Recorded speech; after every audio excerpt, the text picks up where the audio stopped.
During a family dinner, my husband's parents suddenly announced, "We took out a loan in your name. Family helps family."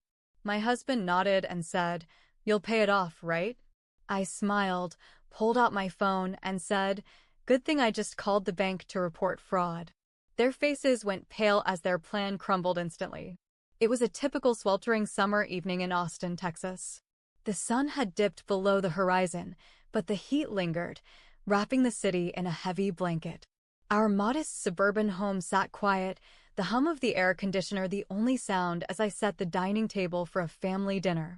The table was adorned with our everyday plates and silverware, nothing fancy, just the usual setup for a casual meal. In the kitchen, my husband, Mark, was engaged in light conversation with his parents, Robert and Susan. Their voices drifted into the dining room, a mix of laughter and indistinct chatter. Our two children, Lily and Jake, were in the living room, their giggles punctuating the air as they played with their toys. The scent of roasted chicken and mashed potatoes wafted through the house, a comforting aroma that usually signaled a pleasant evening ahead. As we all gathered around the table, the atmosphere was warm and familiar. Robert, a man in his late 60s with graying hair and a slightly stooped posture, cleared his throat, drawing our attention. He exchanged a brief glance with Susan, who sat beside him, her hands clasped tightly together on her lap. There was a noticeable tension in their demeanor, a stark contrast to the lightheartedness from moments before. "We've been meaning to talk to you both about something important," Robert began, his voice steady but carrying an undertone of unease. He avoided direct eye contact, focusing instead on the napkin he was nervously folding and unfolding in his hands. Susan nodded in agreement, her expression a mix of apprehension and hope. "Yes, it's about a financial matter," she added, her tone attempting to be reassuring but failing to mask the anxiety beneath. Mark and I exchanged puzzled looks.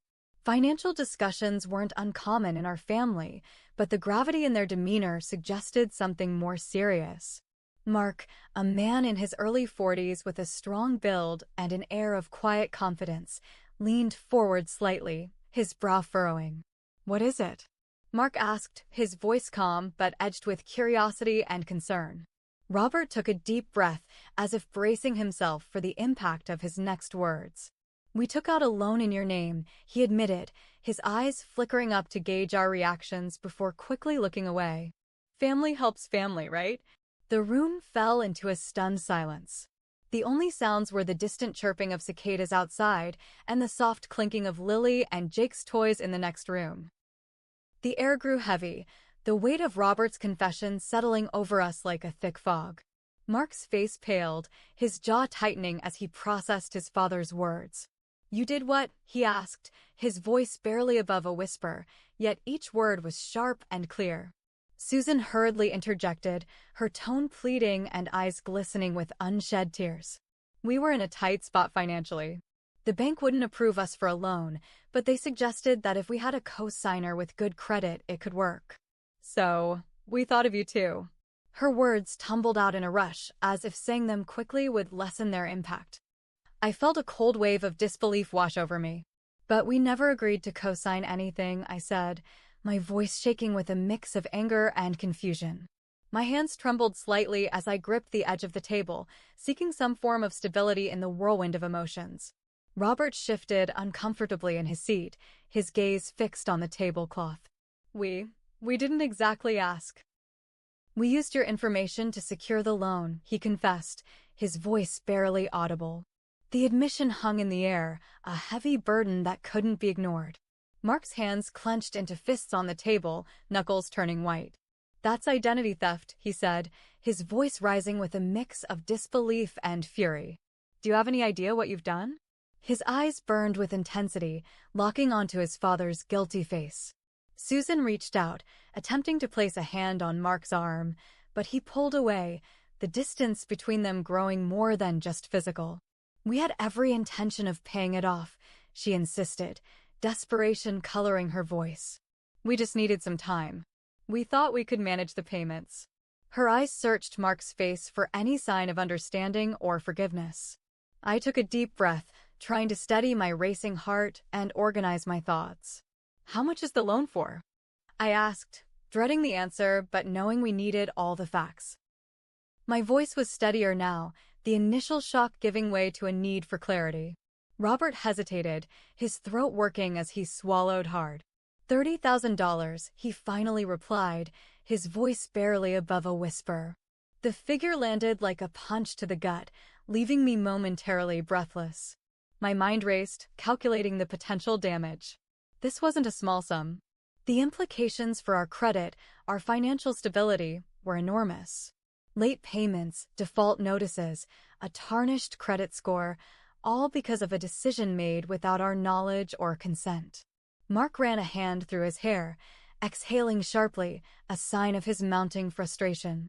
"And you've been making the payments?" he asked, though his tone suggested he already knew the answer.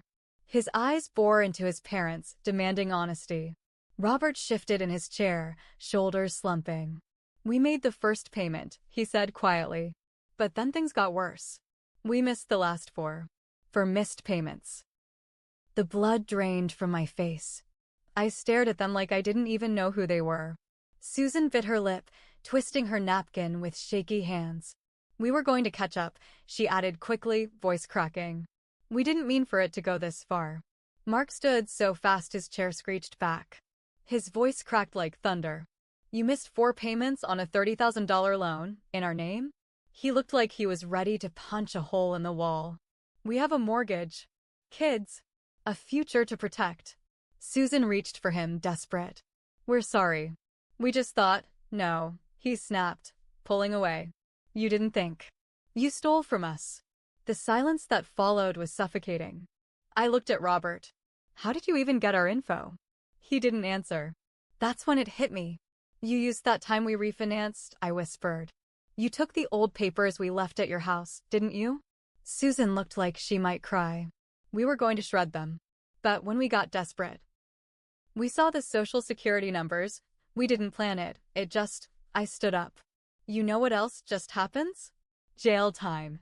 Mark stepped in front of me, his voice lower now, but more dangerous. "You lied, you committed fraud, and now our credit is wrecked." Then, something twisted inside me. Not just anger, but something colder. I walked over to the counter, grabbed my phone, and unlocked it. "Good thing," I said calmly, "I just called the bank." Robert and Susan's heads snapped up. "What?" I looked straight at them. "I told them I saw a loan on our credit report that we never authorized. They froze it, and they're investigating it as fraud."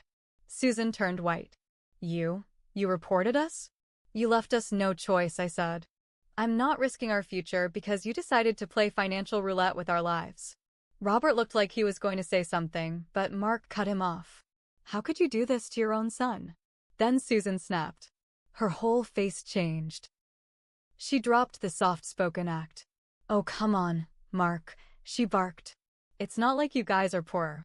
You drive a new car, live in a nice house, you take vacations. And we raised you. You owe us something." Mark stared at her like he was seeing a stranger. "You think that gives you the right to ruin us? You wouldn't even have what you do if it weren't for us," she screamed. "Family helps family." I couldn't believe what I was hearing. I turned to Mark, my voice flat.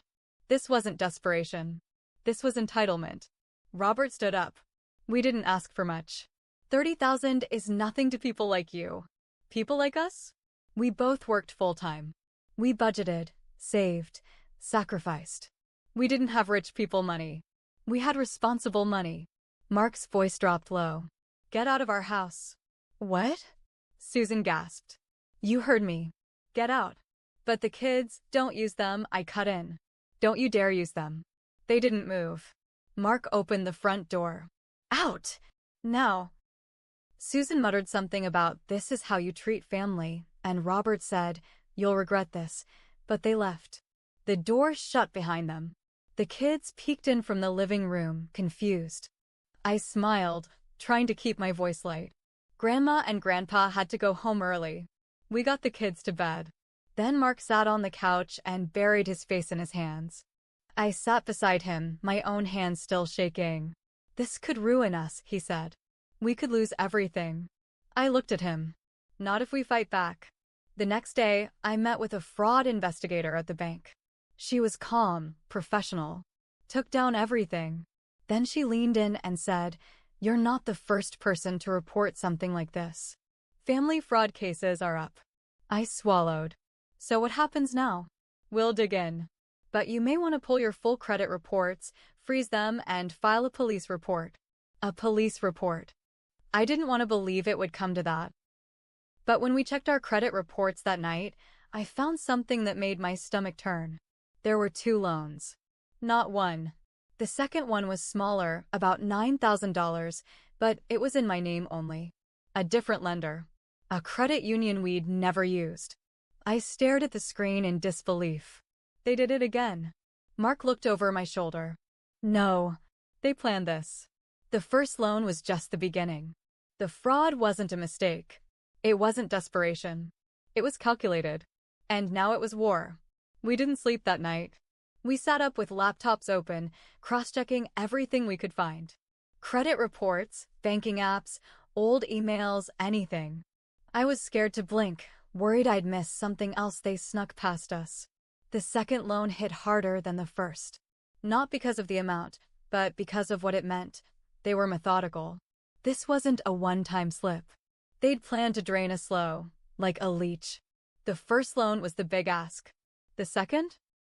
That was the one they thought we'd never notice. The next morning, I filed a police report. That part was brutal. Sitting in front of a detective and explaining, yes, my in-laws stole our identities and took out loans in our names. Watching his face go from neutral to stunned.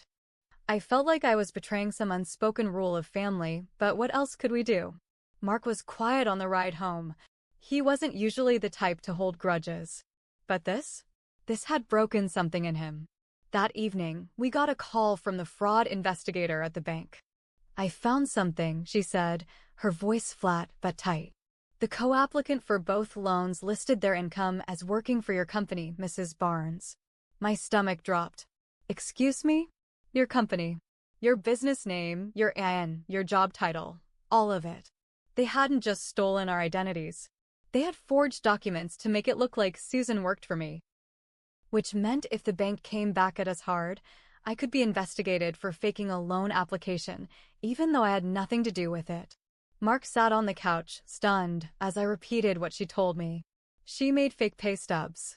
Under my business name. "They're framing you," he said quietly. "They were going to let you take the fall." I was shaking now. This wasn't just fraud. This was criminal identity framing. And if the bank didn't believe us, I could lose everything: my license, my clients, my business. I looked at him. What if they've done this before? That idea opened a whole new door of horror. So I started digging. Not just into us, but into them. Old court records, bankruptcy filings, credit records, anything I could get my hands on. And what I found? Susan had a judgment against her from 2015. Small claims court. Another family member had sued her cousin, apparently, for unauthorized use of a credit account. Sound familiar? Mark stared at the screen with me. How the hell did I never know about this? She probably lied. Said it was a misunderstanding. You didn't question it. Then we found something else. A tax lien against Robert from 2017. A big one.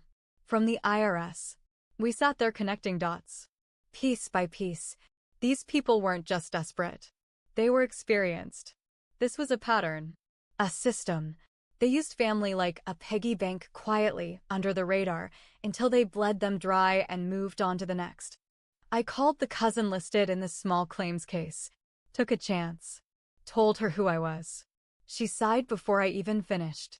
"You're Mark's wife." "Yeah." She paused. Then said, "You just found out what they do, didn't you?" That hit like a freight train. She told me the same story. Loan opened in her name.